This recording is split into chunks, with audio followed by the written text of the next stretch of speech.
आइए अंदर आइए, हम आपकी प्रतीक्षा कर रहे थे। हमें पता है कि आप ये वीडियो हमारी वेबसाइट या यूट्यूब चैनल पर देख रहे हैं, क्योंकि आप जानना चाहते हैं कि एप्पल स्टील इस तरह के दस्तावेज़ को जितना जल्दी और आसानी से हो सके, उसके लिए सटीक कदम क्या हैं। तो तैयार हो जाइए, अब हम शुरू करते हैं। अगर अगर आप ये वीडियो देख रहे हैं तो आप ये जानना चाहते हैं कि एप्पल स्टील जल्दी कहाँ और कैसे प्राप्त किया जा सकता है। मेमोरेंडम ऑफ एसोसिएशन, जिसे टेक्सास सेक्रेटरी ऑफ स्टेट द्वारा एक गैर दर्ज करने योग्य दस्तावेज माना जाता है, इसकी लागत कितनी होगी, वर्तमान में प्रोसेसिंग का समय कितना है। टेक्सास अपोस्टल ऑर्डर के लिए आपको इन सटीक चरणों का पालन करना होगा। सबसे पहले टेक्सास सेक्रेटरी ऑफ स्टेट द्वारा गैर रिकॉर्ड करने योग्य दस्तावेज जैसे मेमोरेंडम ऑफ एसोसिएशन हमें ईमेल या फैक्स के माध्यम से नहीं भेजने चाहिए। अपोस्टिल के लिए एक अपवाद है जिसे हम 1 मिनट में समझाएंगे। आपको मूल वेट इंक हस्ताक्षरित मेमोरेंडम ऑन एसोसिएशन डाक से भेजना होगा या हमारे ऑनस्टिन टेक्सास कार्यालय में छोड़ना होगा। ये फोटोकॉपी नहीं हो सकती। दूसरा, सभी गैर दर्ज दस्तावेज टेक्सास नोटरी द्वारा वेट इंक में नोटराइज्ड होने चाहिए। अन्य राज्य या देश के बजाय केवल टेक्सास नोटरी का उपयोग करें। फिर आपको वकील या टेक्सास नोटरी को आपके गैर रिकॉर्ड योग्य दस्तावेज पर यह टेक्सास नोटरी जुराइट जोड़ना होगा या यहां दिखाए टेक्स्ट को प्रमाणित करना होगा। तो आपके एमओए दस्तावेज पर, यानी मेमोरेंडम ऑफ एसोसिएशन पर, आपको इनमें से एक या दोनों में से कोई लगाना होगा, या फिर इनमें से कोई एक। दोनों नहीं। तो इसमें लिखा है यहीं पर या, ठीक है, या का मतलब है इनमें से कोई एक, दोनों नहीं। आप इन दोनों को वहां नहीं लगा सकते। तो सुनिश्चित करें कि नोटरी या जो भी ये कर रहा है, वकील हो, ये ध्यान रखें कि यहाँ केवल इनमें से एक ही हो। तो ये रहा टेक्सास नोटरी जुराइट। और फिर आप उस पीडीएफ पर क्लिक कर सकते हैं और वह टेक्स्ट आपके लिए डाउनलोड हो जाएगा। आप इसे प्रिंट करके अपने दस्तावेज के साथ संलग्न कर सकते हैं, या आप जो टेक्स्ट मैंने हाईलाइट किया है उसे लेकर अपने दस्तावेज पर डाल सकते हैं। किसी भी तरह आपको ये अपने दस्तावेज पर या दूसरी पेज एक अलग पेज पर रखना ही होगा और इसे अपने दस्तावेज के साथ संलग्न करें। ठीक है, और फिर ये टेक्सास नोटरी स्वीकृति का टेक्स्ट है। फिर से इस पीडीएफ पर क्लिक करें और फिर आप इसे डाउनलोड करके अपने एमओए दस्तावेज के साथ संलग्न कर सकते हैं। आप टेक्सास ई नोटरी का भी उपयोग कर सकते हैं, जिसे ऑनलाइन नोटरी, वर्चुअल नोटरी या रिमोट नोटरी भी कहा जाता है, ताकि आप अपने दस्तावेज को जूम या वेब कॉन्फ्रेंसिंग के माध्यम से नोटराइज करवा सकें। अगर आप वर्तमान में टेक्सास या अमेरिका में नहीं रहते हैं, हमारे कॉन्टैक्ट यूएस पेज से अपना ई साइन और नोटराइज्ड दस्तावेज अपलोड कर भेजें। आपको हमें मेल या ड्रॉप ऑफ करने की जरूरत नहीं है। यहां से आप सीधे हमारे संपर्क पेज पर जा सकते हैं। यहां 3 अलग-अलग तरीके हैं जिनसे आप उस पर क्लिक कर सकते हैं। आप यहां क्लिक कर सकते हैं और यहां भी क्लिक कर सकते हैं। हमारे Texas apostle on order form page पर, जिसे आप नीचे दिए गए ऑन ऑर्डर फॉर्म बटन पर क्लिक करके आसानी से एक्सेस कर सकते हैं, आपको ऑनलाइन फॉर्म भरना होगा। फिर इसे प्रिंट करें और हमें प्रीपेड फेडेक्स या यूपीएस शिपिंग लेबल के साथ मेल या ड्रॉप ऑफ करें, ताकि हम आपके दस्तावेज दुनिया भर में कहीं भी वापस भेज सकें। अगर आप इलेक्ट्रॉनिक नोटरी विकल्प चुन रहे हैं तो आपको हमें कुछ भी भेजने की जरूरत नहीं पड़ती है। इसके बाद आपको हमारे संपर्क पेज पर 3 चीजें अपलोड करनी होंगी। पहली, आपके ई साइन किए हुए दस्तावेज की पीडीएफ। दूसरी, आपके प्रीपेड फेडेक्स या यूपीएस शिपिंग लेबल की पीडीएफ। और तीसरी, हमारे ऑर्डर फॉर्म पेज की पीडीएफ। जब आप हमारे ऑन ऑर्डर फॉर्म पेज पर जाते हैं तो उसे प्रिंट करके फिजिकल कॉपी बनाने के बजाय अपने कंप्यूटर की प्रिंट सेटिंग्स में प्रिंट विकल्प में आपको सेव एज पीडीएफ का विकल्प मिलेगा। आप उस पेज को सेव करेंगे, आप उसे प्रिंट करेंगे और उस पेज को पीडीएफ के रूप में सेव करेंगे, और फिर आप उसे लेकर हमारे कॉन्टैक्ट अस पेज पर अपलोड कर देंगे। अगला है दूसरा चरण, जो है शिपिंग निर्देश। ये दूसरा चरण है। मैं आपको बताने जा रहा हूं कि आप दस्तावेज हमें कैसे भेजेंगे और हम दस्तावेज आपको कैसे वापस भेजेंगे। तो शिपिंग भेजने और प्राप्त करने की प्रक्रिया और आपको शिपिंग लेबल कैसे बनाना है और आपको क्या करना है, इसके बारे में बताऊंगा। तो यह इस पर निर्भर करता है कि आप राज्य, संघीय या दूतावास स्तर के दस्तावेज, अपोस्टिल या तीनों ही प्राप्त कर रहे हैं। उदाहरण के लिए, अगर आप किसी नॉन हेग देश जा रहे हैं तो आपको दस्तावेज वैधीकरण या एटेस्टेशन प्रक्रिया से गुजरना होगा। और अगर यह राज्य स्तर का दस्तावेज है, जैसे कि जन्म प्रमाण पत्र, मान लीजिए वियतनाम या थाईलैंड के लिए, तो आपको इसे पहले टेक्सास राज्य स्तर पर करवाना होगा, फिर यूएस स्तर पर विदेश विभाग, और फिर उस देश के दूतावास में। और ये तीसरा चरण है। मैं आपको ये सब समझाऊंगा कि आपको शिपिंग कैसे करनी है। तो अपने दस्तावेज हमें भेजने के लिए आमतौर पर केवल 2 तरीके होंगे। पहला, जो सबसे आसान तरीका है और जिसे हम 99% लोगों को सलाह देते हैं, और वह है ओवरनाइट भेजना। या अपने दस्तावेज हमारे ऑस्टिन पते पर मेल करें, जो हमारे ऑर्डर फॉर्म पेज और शिपिंग निर्देशों पर दिया गया है। या अगर आप ऑस्टिन क्षेत्र में रहते हैं तो आप अपने दस्तावेज हमें खुद भी दे सकते हैं। फिर से, ये प्रक्रिया के बारे में नहीं बताता, जिसे हम तीसरे चरण में समझाते हैं। ये प्रक्रिया के बारे में नहीं बताता, मेल करें या खुद जमा करें। ये वॉक इन सेवा नहीं है। आप हमारे ऑफिस से तुरंत दस्तावेज नहीं ले सकते। अपोस्टिल केवल Texas secretary of state, DC, में डिपार्टमेंट ऑन ऑफ स्टेट या विदेशी दूतावासों में होते हैं। सभी लीगलाइजेशन हमारे DHC ऑफिस में किए जाते हैं। और D.C में सभी विदेशी दूतावास, जहां 99% विदेशी दूतावास स्थित हैं, वहीं पर होते हैं। तो अब मैं आपको बताने जा रहा हूं कि आपको क्या करना है। अगर आप दस्तावेज मेल कर रहे हैं तो कृपया पोस्ट ऑफिस का उपयोग न करें। अमेरिकी पोस्ट ऑफिस का इस्तेमाल न करें। वे अक्सर दस्तावेज खो देते हैं। वे हर साल अरबों डॉलर का नुकसान उठाते हैं। वे अयोग्य हैं, वे अविश्वसनीय हैं, उनका उपयोग न करें। दस्तावेज हमें मेल न करें और न ही वापसी के लिए कहें, क्योंकि इनकी ट्रैकिंग अक्सर खराब होती है। हम केवल फेडेक्स की सलाह देते हैं, लेकिन अगर आप फेडेक्स या यूपीएस चाहते हैं, या आप यूरोप, दक्षिण या मध्य अमेरिका में हैं, तो वहाँ DHL काफ़ी लोकप्रिय है। लेकिन फिर भी सबसे विश्वसनीय कौन है? हम सलाह देते हैं और हम हर दिन उन्हीं के साथ शिपिंग करते हैं। हम हर दिन हज़ारों दस्तावेज़ भेजते हैं और हमारे क्लाइंट 6 महाद्वीपों पर हैं, अभी तक अंटार्कटिका नहीं पहुँचे, वह है फेडेक्स। वे अब तक सबसे विश्वसनीय हैं। अगर आप चाहते हैं कि आपके दस्तावेज़ ना तो खराब हों और ना ही खो जाएँ, तो वे सबसे विश्वसनीय हैं, और अगर आप दस्तावेज़ भेज रहे हैं, तो वे सबसे सस्ते भी हैं, अमेरिका में, बहुत ज़्यादा। मैं आपको एक उदाहरण देता हूँ। हम अपने DHC कार्यालय में शिपिंग करते हैं ऑस्टिन, टेक्सास से। यह टेक्सास के बीचों बीच है, जितना दूर जा सकते हैं, पूरे देश के पार, अटलांटिक महासागर तक, वाशिंगटन DC तक। हमें अपने DC कार्यालय में 2 दिन में फेडेक्स से दस्तावेज भेजने में $10 और 95 सेंट खर्च होते हैं। कार्यालय में अगर हम यूपीएस का इस्तेमाल करें तो भी समय वही रहता है। अगर हम पोस्ट ऑफिस का इस्तेमाल करें तो ये $40 से भी ज्यादा है। ये $20 से ज्यादा है, करीब $23, यानी दोगुने से भी अधिक। दस्तावेज भेजने के लिए फेडेक्स और यूपीएस पोस्ट ऑफिस से काफी सस्ते हैं। अगर आप इसे 1-2 दिन में तेजी से भेज रहे हैं तो लोग ध्यान नहीं देते। ये सिर्फ फेडेक्स वन विकल्प लेने पर होता है। और हमारे शिपिंग पेजों पर हमारा वीडियो है, वे भी इसे विस्तार से बताएंगे। मैं इसे समझाने जा रहा हूँ। तो ये वे लिंक हैं जिन पर आपको क्लिक करना है। तो ये एक लंबा वीडियो होगा, लगभग 15 से 20 मिनट का एक और वीडियो। ये आपको उस प्रक्रिया से गुजारेगा जो फेडेक्स या यूपीएस अपनी वेबसाइट पर नहीं करते। हमारे पास स्क्रीनशॉट्स और एक वीडियो है जिसमें दिखाया गया है कि आप fedex.com या ups.com पर दुनिया में कहीं से भी प्रीपेड रिटर्न शिपिंग लेबल कैसे बना सकते हैं। तो मुझे फर्क नहीं पड़ता कि आप दुनिया में कहाँ रहते हैं, आप ऑनलाइन जाकर प्रीपेड शिपिंग लेबल बना सकते हैं और फिर आप उसे प्रिंट करके हमें भेज सकते हैं, या आप उसे डाउनलोड करके जो PDF वे आपको देते हैं उसे ईमेल भी कर सकते हैं। ये केवल एक PDF होता है, आप हमें शिपिंग लेबल नहीं दे सकते। किसी वर्ड डॉक्यूमेंट, जीफ, JPEG या किसी भी अन्य फॉर्मेट में नहीं। आपको वही ओरिजिनल PDF चाहिए जो यूपीएस और फेडेक्स आपको लेबल बनाते समय देते हैं। और आप इन लिंक पर क्लिक करें, ये आपको वीडियो दिखाएंगे और स्क्रीनशॉट्स के जरिए समझाएंगे कि आपको यह प्रक्रिया कहीं से भी कैसे करनी है। ठीक है। और फिर अगर आप अंतर्राष्ट्रीय स्तर पर भेज रहे हैं तो आपको आमतौर पर कस्टम्स इनवॉइस या कस्टम्स, हमें इसकी रसीद बनानी होती है। आप इन लिंक्स पर क्लिक करें, ये फेडेक्स के लिए है और ये यूपीएस के लिए। हमारे पास पहले से भरा हुआ टेम्पलेट है जिसे आपको बस पूरा करना है, फिर उस पर अपना नाम और तारीख लिखकर डाल दें। बस इतना ही। ये आपके लिए पूरी तरह तैयार है। पर देश के अनुसार अक्सर इसकी जरूरत नहीं होती, लेकिन हम हमेशा इसे करवा लेते हैं ताकि आप तैयार रहें। अमेरिका से अंतर्राष्ट्रीय शिपिंग के दौरान किसी दूसरे देश में, उदाहरण के लिए मैक्सिको को फर्क नहीं पड़ता, पर आप कर सकते हैं क्योंकि फेडेक्स के साथ उन्हें परवाह नहीं होती। दुनिया के अन्य देशों में कस्टम्स से निकलने हेतु आपको सुनिश्चित करना होगा कि यह आपके पास हो। और फिर एक और बड़ी बात यह है कि आप शिपिंग लेबल पे हमारा नाम नहीं डाल सकते।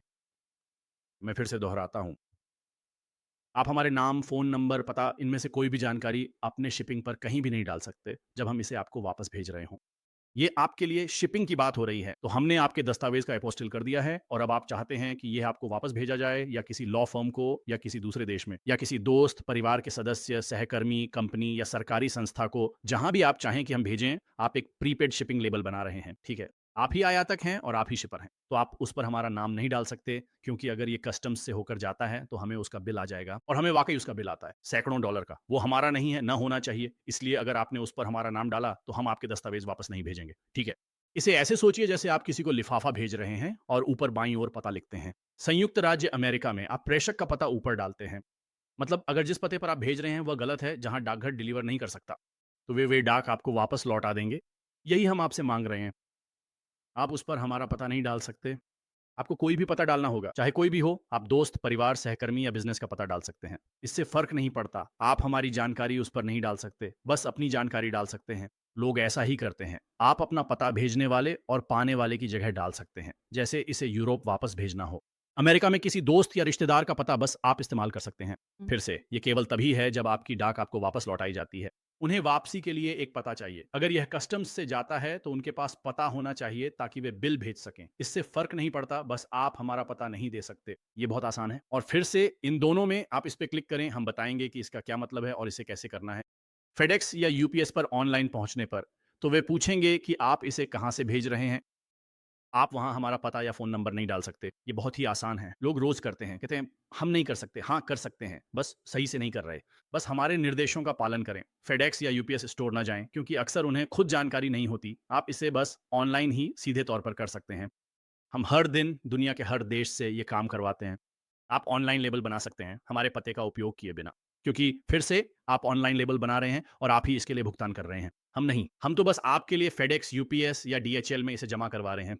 तो आप हमारा पता नहीं डाल सकते क्योंकि फिर तकनीकी रूप से फेडेक्स, यूपीएस या डीएचएल की नज़र में हम ही आयातक बन जाते हैं। हम शिपर हैं। क्या आप समझ रहे हैं? सारी ज़िम्मेदारी, कानूनी ज़िम्मेदारी हमारी कंपनी पर आ जाती है और हमारी कानूनी नीति, हमारी कंपनी की नीति के अनुसार हम ऐसा नहीं कर सकते। इसलिए शिपिंग लेबल पर हमारा पता बिल्कुल ना डालें। ये बहुत महत्वपूर्ण है क्योंकि हम इसे बिल्कुल भी शिप नहीं करेंगे। हम इसे वापस नहीं भेज रहे। हम संपर्क करके नया शिपिंग लेबल माँगेंगे। इंटरनेशनल ऑन ऑर्डर पर हमारा पता, फ़ोन या नाम ना डालें, ऐसा नहीं होना चाहिए। अगर ये खास तौर पर अंतर्राष्ट्रीय के लिए जा रहा है, तो हम इसे वापस नहीं भेजेंगे। तो ये बहुत महत्वपूर्ण है। अगर आप जल्दी में हैं और दस्तावेज़ तुरंत चाहिए, तो देरी हो सकती है। संभव है कि आपको हमें नया लेबल भेजने और हमारे आपसे संपर्क करने में कई दिन लग जाएँ। तो कृपया इन निर्देशों का पालन करें और इस प्रीपेड शिपिंग लेबल पर हमारा नाम, पता या फ़ोन नंबर न डालें। तो हाँ, शिपिंग के बारे में मूल रूप से इतना ही है। फिर से बता रहा हूँ, ये बहुत आसान है। फिर से अगर आप हमें दस्तावेज़ देने आ रहे हैं, कृपया दस्तावेज़ और प्रीपेड शिपिंग लेबल सुनिश्चित करें ताकि हम उन्हें वापस भेज सकें। आप इन्हें खुद यहाँ आकर दे जाते हैं, लेकिन आप यह चाहते हैं कि हम इन्हें आपको मेल कर दें। बहुत से लोग ऐसा भी करते हैं। तो आप ऑनलाइन जाकर अपना शिपिंग लेबल बनाते हैं और जब आप हमारे शानदार स्थानों पर आते हैं, तो आप अपने दस्तावेज़ जमा कर देते हैं और फिर उसी दिन या फिर स्टेप 3 के अनुसार असल में सेक्रेटरी ऑफ स्टेट को इसे जारी करने में कितना समय लगता है या फिर फेडरल गवर्नमेंट या एम्बेसी को, फिर हम आपको वापस भेज देंगे। तो बस यही है। धन्यवाद। ये स्टेप 3 है। अब मैं आपको हमारी मौजूदा कीमतों के बारे में बताने जा रहा हूँ और अगर आप हमें अपने दस्तावेज़ प्रस्तुत करने की योजना बना रहे हैं, तो हमारी वर्तमान प्रोसेसिंग टाइमलाइन जो आज 30 नवंबर 2025 के अनुसार तय की गई है। तो कैसे? अगर आप हमें अपने दस्तावेज़ जमा करने वाले हैं, तो आपको क्या करना होगा कि आपको हमारा ऑर्डर फॉर्म ऑनलाइन भरकर प्रिंट करना होगा। आपको यहाँ नीचे क्लिक करना है, ठीक यहाँ यहाँ क्लिक करने पर आप हमारे ऑर्डर फॉर्म पेज पे पहुँच जाएँगे और यही फॉर्म आपको ऑनलाइन भरना है और फिर उसे प्रिंट करना है। और वहाँ एक और वीडियो भी है जो आपको बताएगा कि ऑर्डर फॉर्म कैसे भरना है और बाकी सारी जानकारी देगा। तो अगर आप मेल करने वाले हैं, अपने दस्तावेज़ हमें भेजने वाले हैं, जैसा कि ज़्यादातर लोग करते हैं, आप हमारा ऑर्डर फॉर्म प्रिंट करते हैं और फिर उसे अपने दस्तावेज़ों के साथ भेजते हैं। जैसा कि हमने स्टेप 2 में बताया है, आप इसे हमें भेजते हैं।